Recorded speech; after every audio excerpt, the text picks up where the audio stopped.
Hello. நான் கோயம்புத்தூர்ல இருந்து பேசுறேன். என்னங்க? கோயம்புத்தூர்ல இருந்து பேசுறேங்க. சொல்லுங்கம்மா. சார் அந்த இது பூமி விற்பனைக்குன்னு போட்டிருக்கீங்கல்ல சார்? ஆமாங்க. அது கொஞ்சம் கரெக்டான லொகேஷன், எவ்வளோ ரேட் என்னன்னு சொல்ல முடியுங்களா? ஒரு ஏக்கர்னா கொடுப்பீங்களா? அது என்ன மாதிரி? உங்களுக்கு எத்தனை ஏக்கரா வேணுங்க? உங்களுக்கு பட்ஜெட் தான். பட்ஜெட் எவ்வளோ தெரியும்?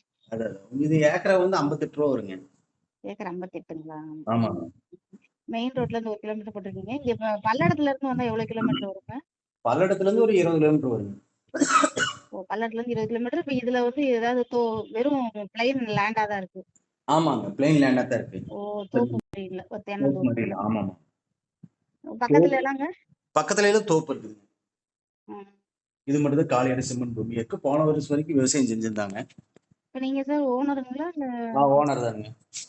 இப்ப நம்ம வாங்குறோம்னாக்க, இப்போ 1 ஏக்கர் மட்டும் கொடுப்பீங்கன்னா, இப்ப நம்ம அதை ஏதாவது செய்யறதுக்கு மெயின்டெனன்ஸ் பண்ணாங்க ஆள் இருப்பாங்களா, கிடைப்பாங்களா? எல்லாம் கிடைப்பாங்க உங்களுக்கு. இப்போ 1 ஏக்கர் மட்டும் தான் கொடுப்பீங்க? இல்ல, இதுல 3 ஏக்கரா மட்டும் இருக்கும். 1 ஏக்கரானா அப்புறம் இதுல இருந்து ஒரு 3-4 கிலோமீட்டர் போனோம் உங்களுக்கு. அது எவ்வளவு ரேட்டு? அது 45 லட்சம், 48 லட்சம், அந்த மாதிரி ஒரு 4-5 கிலோமீட்டர் போனோம். ஓ, இதுனா கொஞ்சம் மெயின் ரோட்ல இருந்து பக்கம். ஆமா, இது பக்கம் உங்களுக்கு. நான் பேருக்கா?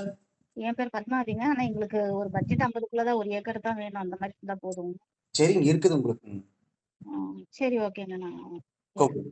ஆ. சரி.